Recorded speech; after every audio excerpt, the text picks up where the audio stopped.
Morning students, आप सभी कैसे हैं। और पिछला वीडियो आप लोगों ने देखा होगा। बोर्ड के एग्ज़ाम के हिसाब से आपको वो वीडियो दो बार तीन बार देखना चाहिए। और कहीं भी आपको अगर उसमें कोई वर्ड नहीं दिखाई देता है तो उसके लिए आपको अपनी बुक्स की भी हेल्प ले लेनी चाहिए, क्योंकि उसमें जो भी वर्ड्स आते हैं मैं उसको आपको बताता जाता हूं, तो इसको आपको ध्यान रखना होगा। आज हमारी एक नई हेडिंग है, एक समान बाह्य वैद्युत क्षेत्र में वैद्युत द्विध्रुव को घुमाने में किया गया कार्य। आप लोगों को ये ध्यान रखना है कि जो भी सूत्र हमें डेरिवेशन करना है उसमें है क्या, हमें कार्य ज्ञात करना है। वो कार्य ज्ञात करने के लिए आपको सूत्र कार्य बराबर होता है बलयोम का आघूर्ण मल्टीपल कोणीय विस्थापन। अब कोणीय विस्थापन तो आपका हम ये मान लेते हैं कि थीटा कोण विस्थापित हुआ है, तो छोटा सा कोण मान लेता है डी थीटा विस्थापित हुआ, लेकिन बल आघूर्ण निकालना है। तो बल आघूर्ण निकालने के लिए हम पहले चैप्टर में पढ़ चुके हैं टॉ बराबर पीई साइन थीटा, जहां हमने वहां लिखा था एक समान वैद्युत क्षेत्र में यदि कोई थीटा कोण बनाते हुए निकाय कोई रखा है तो उस पर लगने वाला बलयोम का आघूर्ण टॉ बराबर क्या ज्ञात होता है पीई साइन थीटा। तो यहाँ क्या लिखेंगे हम, माना कि कोई वैद्युत द्विध्रुव आघूर्ण, माना कि ये वैद्युत क्षेत्र में वैद्युत द्विध्रुव टॉ बराबर पी बराबर 2qL है। अतः एक समान वैद्युत क्षेत्र में अपनी साम्य स्थिति से, एक समान वैद्युत क्षेत्र में अपनी साम्य स्थिति से थीटा कोण घुमाने में किया गया, जो थीटा कोण घुमाया जाता है तब वैद्युत क्षेत्र द्वारा एक उस पर बल युग्म लगता है। जब उसको थीटा कोण घुमाया जाता है तो वैद्युत क्षेत्र द्वारा उस पर एक बल प्रत्यानयन बल युग्म कार्य करने लगता है, और यही प्रत्यानयन बल युग्म का आघूर्ण होता है। तो हम यहाँ क्या लिख देंगे, प्रत्यानयन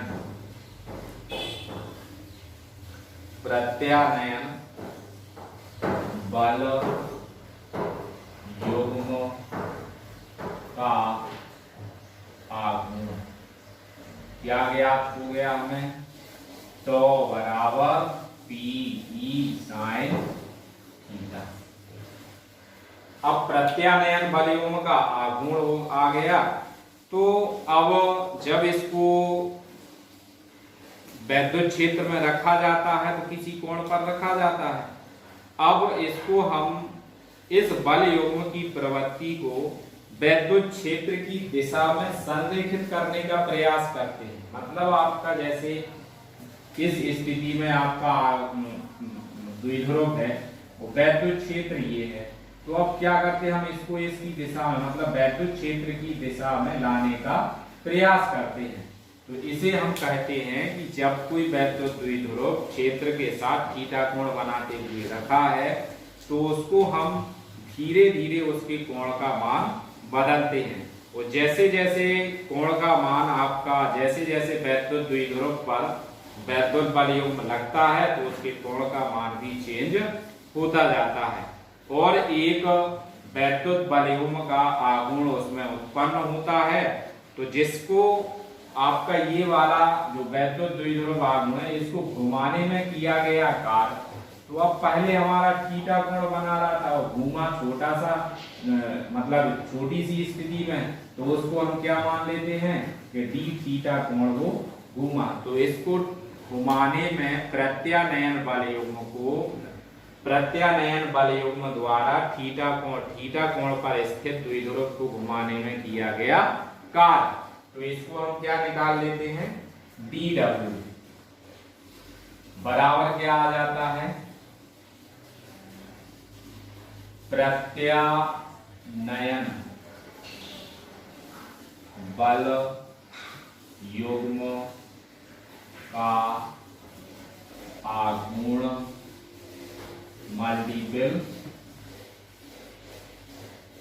मल्टीपल आप वैसे कार्य में विस्थापन लिखते हैं, लेकिन यहां आप थीटा कोण कर रहे हैं तो यहां क्या लिख देंगे हम, कोणीय विस्थापन। कोणीय विस्थापन हो गया। तो आपने क्या लिखा, dw बराबर प्रत्यानयन बलों का आघूर्ण क्या है, तो मल्टीपल d थीटा। इसी को हम क्या लिख सकते हैं, p e sin theta into d theta. इतना तो समझ में आ गया। अब वैद्युत द्विध्रुव को वैद्युत द्विध्रुव को क्षेत्र की दिशा, तो यहां हम भाषा लिख देते हैं, तो वैद्युत द्विध्रुव को क्षेत्र की दिशा थीटा 0 से थीटा कोण घुमाने में किया गया कार्य। अब तो समाकलन कर दिया जाता है, तो dw की जगह क्या आ गया, w।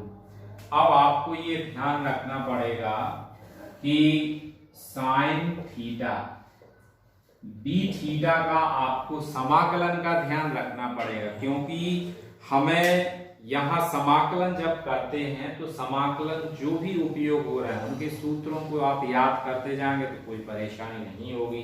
साइन थीटा का होता है कॉस थीटा, लेकिन यहाँ माइनस का साइन आ जाता है, तो यहाँ क्या लिख देंगे हम, आपका p कांस्टेंट है तो pe को बाहर निकाल देंगे।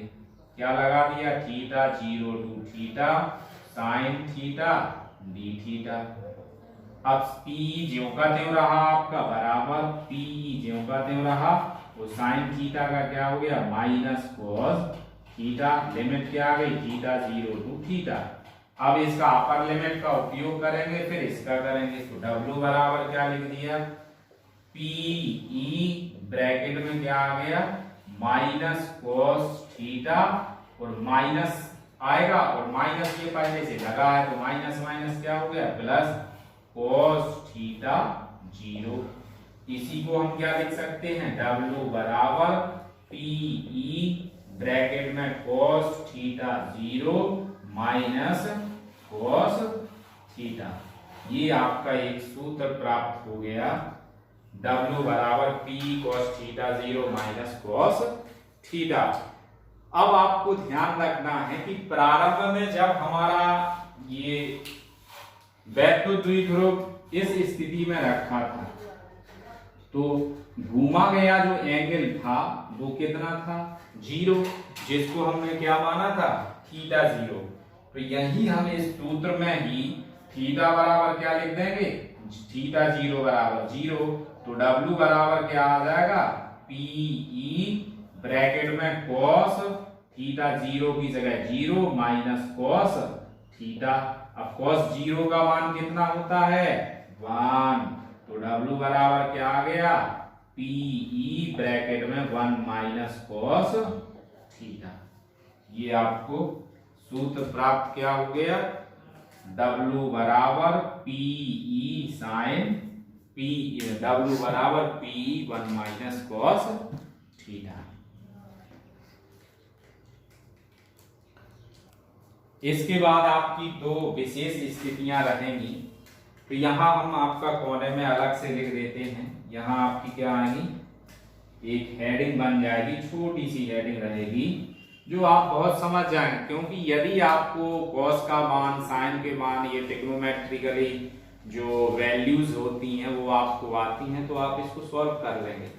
तो यहाँ विशेष स्थितियों में हम हेडिंग लिखे दे रहे हैं, विशेष स्थितियां। अब विशेष स्थितियों में फर्स्ट पॉइंट, यहां आपको ध्यान रखना पड़ेगा, यदि वैद्युत द्विध्रुव को क्षेत्र की दिशा से 90 डिग्री कोण घुमाया जाए तो किया गया कार्य। यदि वैद्युत द्विध्रुव को क्षेत्र की दिशा से 90 डिग्री पर घुमाया जाए तो किया गया कार्य, अर्थात थीटा बराबर क्या प्राप्त हो गया हमें, 90 डिग्री। तो यहाँ W बराबर क्या प्राप्त हो जाएगा, PE ब्रैकेट में 1 माइनस cos 90। तो cos 90 का मान कितना होता है बताइए, cos 90 का मान 0। तो W बराबर क्या प्राप्त हो गया, PE, और इसका मान 0 हो जाएगा। 1 का आप इसमें 1 माइनस क्या लिखोगे 0, तो बराबर में क्या हो जाएगा PE। तो W बराबर हमारा क्या ज्ञात हो गया P। अब पॉइंट नंबर 2 आता है, यदि वैद्युत द्विध्रुव को क्षेत्र की दिशा से 180 अंश घुमाया जाए। अब यदि आप 180 अंश घुमाते हैं तो थीटा बराबर कितना हो जाएगा 180 अंश। तो जब आपका 180 अंश होगा तो W बराबर क्या प्राप्त होगा, W बराबर PE ब्रैकेट में 1 माइनस, अब यहां बड़ा ब्रैकेट लगा देंगे, cos 180 अंश, और cos 180 अंश का मान कितना होता है आपका -1।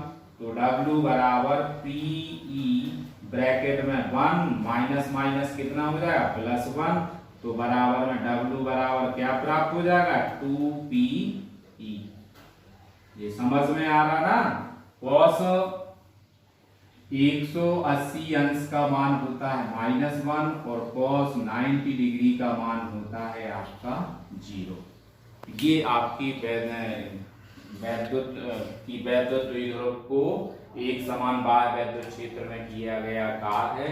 तो W बराबर PE 1 माइनस cos थीटा आता है, और विशेष स्थितियों में पहले W का मान PE आता है और फिर क्या आता है 2PE।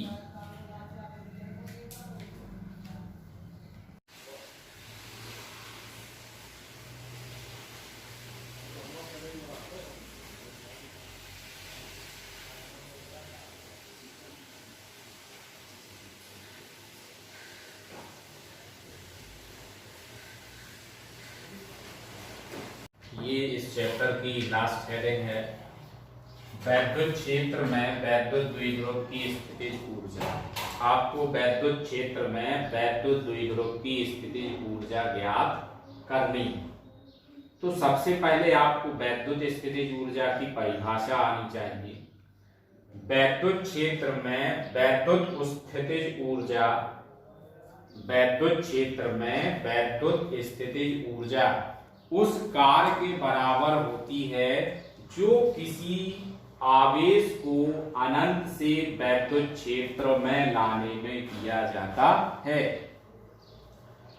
वैद्युत क्षेत्र में वैद्युत द्विध्रुव की स्थितिज ऊर्जा उस कार्य के बराबर होती है जो अनंत से किसी आवेश को वैद्युत क्षेत्र के किसी बिंदु तक लाने में किया जाता है। तो यहाँ कोई आवेश है, हम उसको अनंत से वैद्युत क्षेत्र के वैद्युत द्विध्रुव है, तो वैद्युत क्षेत्र के किसी बिंदु तक ला रहे हैं, जो कार्य किया जाएगा वही कार्य आपके वैद्युत स्थितिज ऊर्जा के बराबर होगा।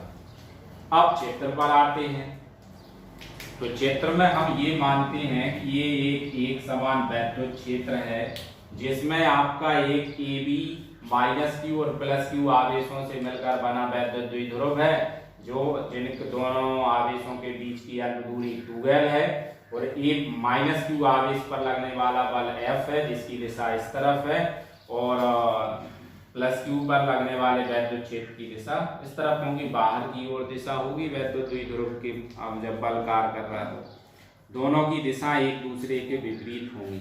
तो भाषा में हम ये लिखेंगे कि माना कि वैद्युत द्विध्रुव को एक समान, ये एक समान रहेगा पूरे में, एक समान वैद्युत क्षेत्र में रखा, वैद्युत क्षेत्र E में रखा गया है।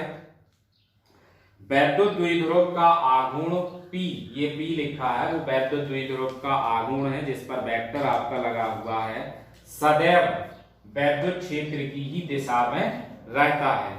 अब वैद्युत द्विध्रुव वैद्युत क्षेत्र के E के कारण वैद्युत द्विध्रुव पर -Q और +Q के आवेशों के कारण दो बल कार्य करते हैं जिनकी दिशा विपरीत और विपरीत है और बराबर हैं। अतः यह बल आपका क्या होगा, F बराबर, यही हम अगर शो करना चाहते हैं तो F बराबर क्या लिख देंगे, ये भी QE है और F बराबर ये भी क्या है, QE, बराबर लेकिन विपरीत दिशाओं में लग रहे हैं। अतः वैद्युत द्विध्रुव को अनंत से वैद्युत क्षेत्र के भीतर, अतः वैद्युत द्विध्रुव को अनंत से वैद्युत क्षेत्र के भीतर किसी बिंदु तक लाने में किया गया कुल कार्य, तो कार्य बराबर हम क्या लिख देंगे, कार्य बराबर कुल कार्य क्या हो जाएगा आपका, आवेश, तो हम उसमें ले रहे हैं -Q, क्योंकि -Q आवेश के तक वैद्युत द्विध्रुव को लाने में ज्यादा कार्य करना पड़ेगा और Q आवेश तक लाने में कम करना, तो अधिक कार्य -Q आवेश तक लाने में किया गया कुल कार्य कैसा होगा, ऋणात्मक भी होगा, तो -Q पर लगने वाला बल और इनके बीच की अतिरिक्त दूरी, मतलब +Q से -Q तक आने में उसको अतिरिक्त दूरी कितनी चलनी पड़ेगी, 2 -Q आवेश पर बल मल्टीपल अतिरिक्त दूरी, तो यहां हम क्या लिख देंगे, कार्य बराबर आवेश पर -QE मल्टीपल अतिरिक्त दूरी कितनी है, 2L, ये -QE और क्या बन गई 2L। अब आप सभी जानते हैं कि -2QL इनटू में हम क्या लिख देंगे E, तो इसी को क्या लिख देंगे -PE, ये कार्य क्या निकल आया आपका -PE। अब यही कार्य आपका विद्युत स्थितिज ऊर्जा के रूप में संचित हो जाता है, तो इसको हम क्या लिख देते हैं, U0 बराबर -PE, ये आपकी पहली स्थितिज ऊर्जा माइनस के आवेश के कारण प्राप्त हो गई। अब इस स्थिति में वैद्युत क्षेत्र के भीतर स्थायी संतुलन है, मतलब वैद्युत द्विध्रुव है वो स्थायी संतुलन की स्थिति में। अब यदि उसको थीटा कोण घुमाया जाए, अभी तो स्थायी संतुलन की स्थिति में आ गया कि U0 बराबर -P, अब यदि उसको थीटा कोण, तो यहां हम लिख देंगे यदि थीटा कोण घुमाया जाए तब कार्य W बराबर क्या आता है, PE ब्रैकेट में 1 - cos थीटा, तो W बराबर क्या आता है, PE ब्रैकेट में। अब यदि थीटा कोण घुमाया जाए तो कार्य आपका क्या होता है, W बराबर PE ब्रैकेट में 1 - cos थीटा। अब वैद्युत द्विध्रुव के कारण इस स्थिति में स्थितिज ऊर्जा में वृद्धि हो जाएगी, अतः थीटा स्थिति में वैद्युत द्विध्रुव की स्थितिज ऊर्जा, तो यहां लिख देंगे हम, अतः थीटा स्थिति में वैद्युत द्विध्रुव की स्थितिज ऊर्जा क्या आ जाएगी, U बराबर थीटा 0, U बराबर थीटा 0 और माइनस में प्लस में क्या आ जाएगा आपका +W, दोनों के आप मान पुट कर देंगे, तो यहां आप देख रहे होंगे इसका मान क्या आया,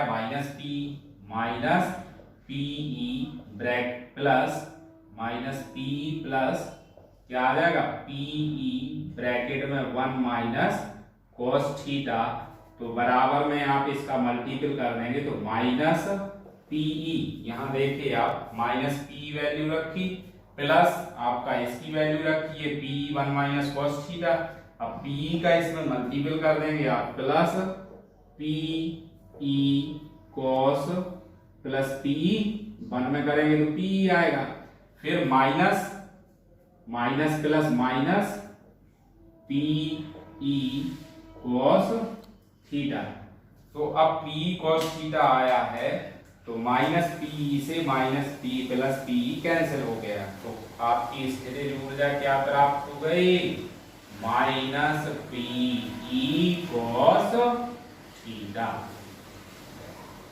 तो वैद्युत द्विध्रुव को घुमाने में स्थितिज ऊर्जा क्या प्राप्त होगी, U बराबर माइनस पी cos थीटा। अब यदि आप विशेष स्थितियां इसकी निकालना चाहते हैं तो विशेष स्थितियां यदि आप इसको निकालना चाहते हैं तो विशेष स्थितियां भी आपकी सरल होंगी। यहाँ हम हेडिंग लिख सकते हैं, बगल में यहाँ बना दे रहे बॉक्स, यहाँ हम शॉर्ट में समझा दे रहे, आप लोग कर लेना। विशेष स्थितियां, यहाँ विशेष स्थितियां क्या हो जाएंगी आपकी, फर्स्ट में जब वैद्युत द्विध्रुव क्षेत्र से कोई कोण नहीं बनाता है, अर्थात थीटा बराबर कितना होगा, फर्स्ट यहां लिखिए दे रहे, थीटा बराबर फर्स्ट स्थिति में 0 होगा। तो यहां आप u बराबर माइनस पी cos थीटा निकालते हैं, तो u बराबर माइनस पी cos 0, cos 0 का मान कितना होता है 1, तो u बराबर क्या प्राप्त हो गया, माइनस पी। ये पहली स्थिति हो गई। दूसरी स्थिति, यदि वैद्युत द्विध्रुव, यहां हम लिखेंगे कि इस स्थिति में वैद्युत द्विध्रुव की स्थितिज ऊर्जा न्यूनतम होगी। क्योंकि न्यूनतम क्यों होगी, क्योंकि यहाँ माइनस का साइन लगा है। अब इसके बाद हम द्वितीय स्थिति में आते हैं, यदि वैद्युत द्विध्रुव क्षेत्र के लंबवत है, लंबवत का मतलब आपका क्या हो जाएगा, थीटा बराबर 90 अंश, तो यहाँ u बराबर क्या लिख देंगे हम, माइनस पी cos 90, और cos 90 की वैल्यू कितनी होती है 0, तो वैद्युत स्थितिज ऊर्जा की वैल्यू कितनी आएगी, u बराबर 0।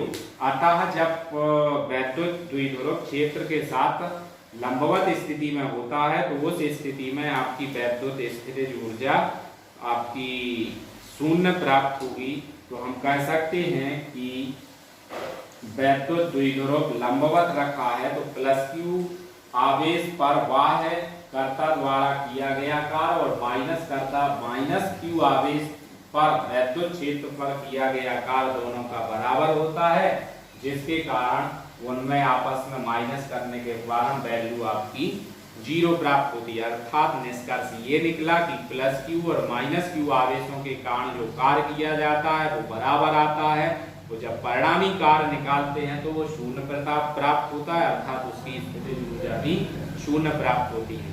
अब लास्ट थर्ड पॉइंट है, यदि वैद्युत द्विध्रुव स्थायी संतुलन में है तो 180 अंश घुमा दिया जाए। थर्ड पॉइंट, यदि वैद्युत द्विध्रुव स्थायी संतुलन में है तो 180 अंश घुमाएंगे तो उस स्थिति में आपकी जो वैद्युत स्थितिज ऊर्जा होगी वो माइनस पी cos 180 अंश। cos 180 अंश का मान कितना होता है, अभी हमने आपको बताया था, cos 180 अंश बराबर होता है माइनस का 1। तो माइनस 1 और माइनस 1 ये है, तो माइनस माइनस क्या हो जाएगा प्लस, तो वैद्युत द्विध्रुव की स्थितिज ऊर्जा कितनी प्राप्त हो जाएगी, Pe। तो इस स्थिति में आपकी वैद्युत स्थितिज ऊर्जा अधिकतम प्राप्त होगी। अर्थात इसे हम ये कह सकते हैं कि इस स्थिति में वैद्युत द्विध्रुव अस्थायी संतुलन में होगा। तो तीनों निष्कर्ष, U बराबर माइनस पी, वैद्युत स्थितिज ऊर्जा न्यूनतम प्राप्त होगी, स्थायी संतुलन में होगा। थीटा बराबर 90 डिग्री, स्थितिज ऊर्जा शून्य प्राप्त होगी क्योंकि कार्य परिणामी कार्य शून्य होगा।